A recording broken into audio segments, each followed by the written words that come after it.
Happy 2024. I am so honored and blessed to have made it to see another year. I'm glad you guys are on this journey with me as well. And for 2024, there's a few things I want you guys to help me with in achieving a good year. So one, I'd love to hit 1,000 subscribers. That's a big goal for me. I've been on this platform for a long time, so I'd like for it to come into fruition. Two, I would love to do a collaborative video or project with either a creator or a brand. That's something that I've always had numerous ideas and would love to do as well, because creative minds come together, think, boom, magic.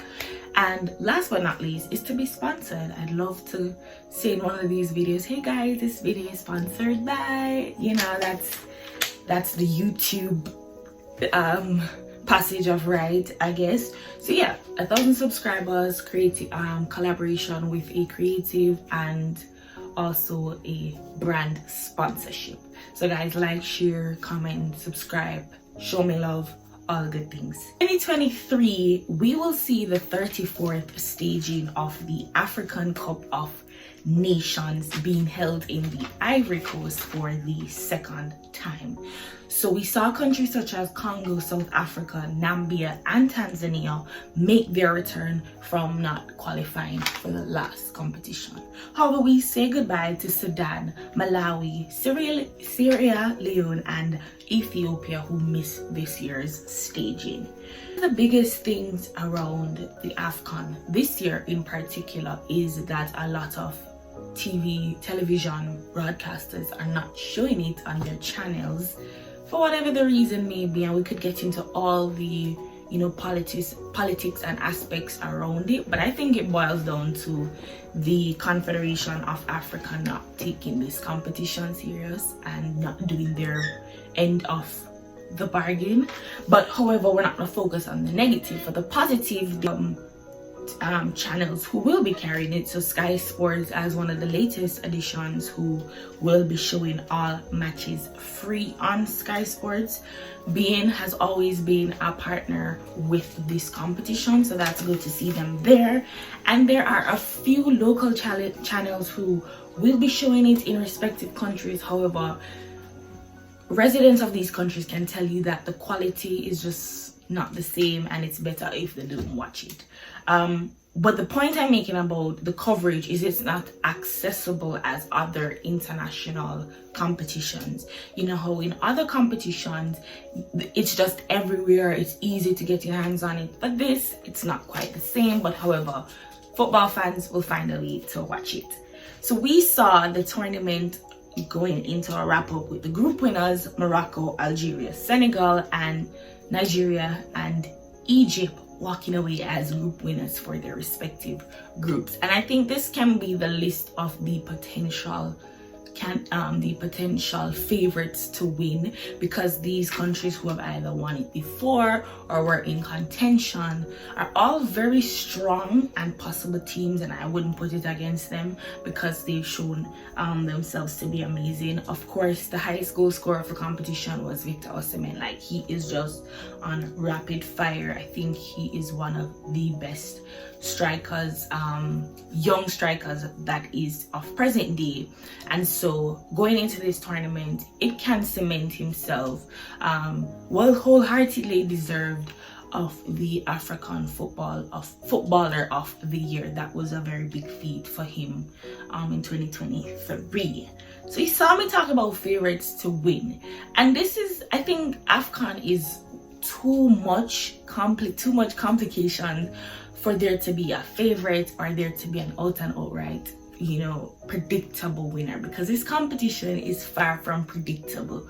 We all go into the AFCON, well, I don't know about you guys, but I come into the AFCON expecting just pure chaos, fun, entertainment, and prayers and thoughts to these teams, because it's not as easy to be like the best team and walk over everybody. It is a fight to win this competition. Past winners you could see in their run-up to the title, it is hard. So if you're asking me who is my favorite, I don't know. However, I am a proud supporter of Senegal. I'm half Senegalese, guys. I'm a proud Senegalese woman, so of course I'm gonna cheer on my home nation.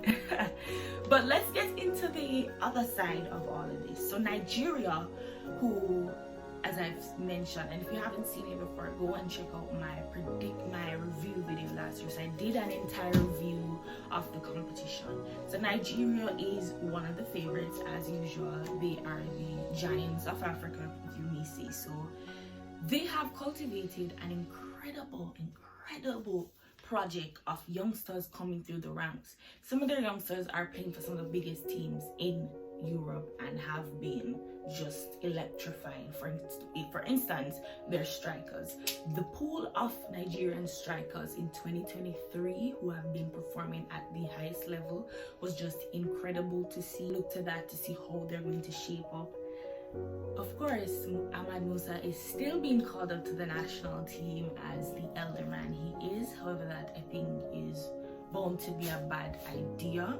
If you get what I'm saying, like it's time to move on. It's time to move on. As I was mentioned before about how they're going to settle, we've seen it in a lot of friendly. The tactics is one of the things that gets Nigeria at fault, because with the talent at their disposal, and you could link this to, like, for example, in England, a manager who has the crop of talent that they have, however, does not know how to use them. The midfield is lacking of options. The goalkeeper is in disarray. You know, it's never a solid 11, a solid team that can compete. And so I think that's a big worry for them. Moving right along to Morocco, I think 2022, 2023 was one of Morocco's biggest years in international football. Their performance at the World Cup was just immaculate. They were one of the first African teams to make it to a semi-final of a World Cup in years, and that in itself is because we've heard the we know the stigma as fans of how hard it is for one, African teams to qualify for the World Cup, 2, to be respected, and 3, to perform well. So the fact that they went all the way, that's amazing as well. So I do see them here in contention. Also have an incredible, drilled and amazing team. So I'm excited to see what they do. On to Senegal. Now they are the defending champions of the competition. They also have an incredible crop of talent. I think from goalkeeper, defense, midfield, forward, it is just so many options to go by, and Aliou Cisse is gonna have a lot of headaches, but this is what the moment calls for, and they have to step up to the plate. And you know, I'm just excited to see how they have grown since the World Cup as well, because they made it to the round of 16 for the first time. You know, they were just a force to be reckoned with. So I'm excited to see that. So the teams are coming into this with, for example, Ghana with great talents, Ivory Coast as well.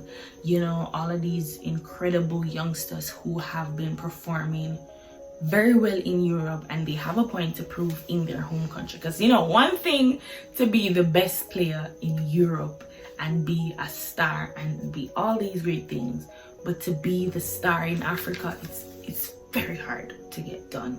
So I'm just excited for the competition to kick off, and I'm just, you know, happy about the staging of it. I think more people should respect the competition and should also view it as a noticeable international tournament. I covered a lot of the issues surrounding why it is kept the time it is kept, why this, why that, you know, and persons who have all these dissertations about the competition, and it doesn't give it a fair fight because it feels targeted in many of the instances. But yeah, as I said last year, my review of AFCON, you guys can go and check that out.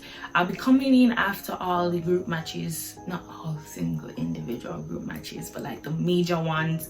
Any short moment, I'll be doing a video, and you can also expect a video similar to my review coming up at the end of the competition. But yes, going into the AFCON, excited, very you know, just there's so much excitement going around this for me. That is, I'm just full of so much. Yeah, so thank you guys for tuning in. I hope to see you in my next video.